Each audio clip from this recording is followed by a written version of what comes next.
അഹമ്മദാബാദ് വിമാന ദുരന്തത്തിലെ മൃതദേഹങ്ങളിലെ DNA പരിശോധനയുടെ ഫലം വന്നു തുടങ്ങിയിട്ടുണ്ട്. 11 സാമ്പിളുകൾ ഇതുവരെ പോസിറ്റീവായി എന്ന് ഡോക്ടർമാർ പറയുന്നു. സാമ്പിളുകൾ മാച്ച് ചെയ്ത മൃതശരീരങ്ങൾ ബന്ധുക്കൾക്ക് ഉടൻ വിട്ടു നൽകും.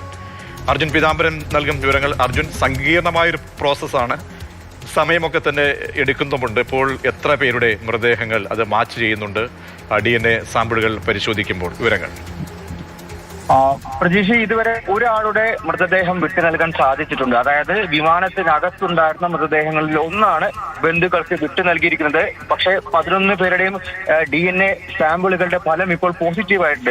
ബാക്കി 10 എണ്ണം കൂടി വൈകാതെ തന്നെ ഇന്ന് രാത്രിയോടുകൂടി തന്നെ കൊടുത്തയക്കാൻ ഈ ബന്ധുക്കൾക്ക് കൈമാറാൻ സാധിക്കും എന്നുള്ളത് തന്നെയാണ് വ്യക്തമാകുന്നത്. ഒപ്പം തന്നെ കൂടുതൽ ഫലങ്ങളും ഈ അല്പ സമയത്തിനകം തന്നെ അടുത്ത 1-2 മണിക്കൂറിൽ തന്നെ അതിന്റെ കൂടി ഈ പോസിറ്റീവായിട്ടുള്ള ഫലങ്ങൾ വരും എന്നുള്ള കാര്യം തന്നെയാണ് ഇപ്പോൾ വ്യക്തമാകുന്നത്. 36 മുതൽ 42 മണിക്കൂർ വരെയാണ് ഈ DNA സാമ്പിൾ എടുത്തു കഴിഞ്ഞാൽ അതിന്റെ ഫലം വരാനായിട്ട് എടുക്കുന്ന ഒരു സമയം. ഇന്നലെ രാവിലെയോടുകൂടി തന്നെ 200-ലധികം യാത്രക്കാരുടെയും ബന്ധുക്കൾ വന്ന് അവരുടെ DNA സാമ്പിളുകൾ നൽകിയിരുന്നു. അത് പിന്നാലെ വലിയ ഒരു പ്രോസസ്സിലൂടെ നടപടിയിലൂടെ ഇതിന്റെ ഫലത്തിന് വേണ്ടിയിട്ടുള്ള തയ്യാറെടുപ്പുകളായിരുന്നു. എന്തായാലും ഇപ്പോൾ ഫലം വന്നു തുടങ്ങിയിട്ടുണ്ട്. ഫലം പോസിറ്റീവ് ആവുന്ന മൃതശരീരങ്ങളെല്ലാം തന്നെ വിട്ടു നൽകുന്നു. അതിൽ ഒരെണ്ണമാണ് ഇപ്പോൾ ഏറ്റവും ആദ്യമായി വിട്ടു നൽകി എന്നുള്ള വാർത്ത കൂടി ലഭിക്കുന്നത്.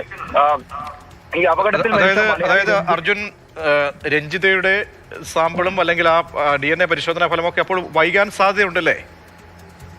ഉണ്ട്. കാരണം രഞ്ജിതയുടെ സഹോദരൻ രതീഷ് ഇന്ന് രാവിലെ മാത്രമാണ്, രാവിലെ 8:30 ഇവിടെ അഹമ്മദാബാദിൽ എത്തി അദ്ദേഹത്തിന്റെ സാമ്പിൾ നൽകിയത്. തീർച്ചയായിട്ടും അതിന്റെ ഫലം വരാൻ നാളെ വരെയെങ്കിലും കാത്തിരിക്കേണ്ടി വരുമെന്നുള്ള കാര്യം നേരത്തെ തന്നെ ഡോക്ടർമാർ അവരോട് ബന്ധുക്കളോട് വ്യക്തമാക്കിയിട്ടുണ്ട്. നമുക്കും ആ ഫലം അറിയാൻ വേണ്ടിയിട്ടും അതുപോലെ തന്നെ രഞ്ജിതയുടെ മൃതദേഹം വിട്ട് ലഭിക്കാൻ വേണ്ടിയിട്ടും അത് ബന്ധുക്കൾക്ക് കൈമാറാനായിട്ടും നാളെ വരെയെങ്കിലും കാത്തിരിക്കേണ്ടി വരുമെന്ന് തന്നെയാണ് നിലവിൽ പങ്കുവയ്ക്കാനുള്ള വിവരം.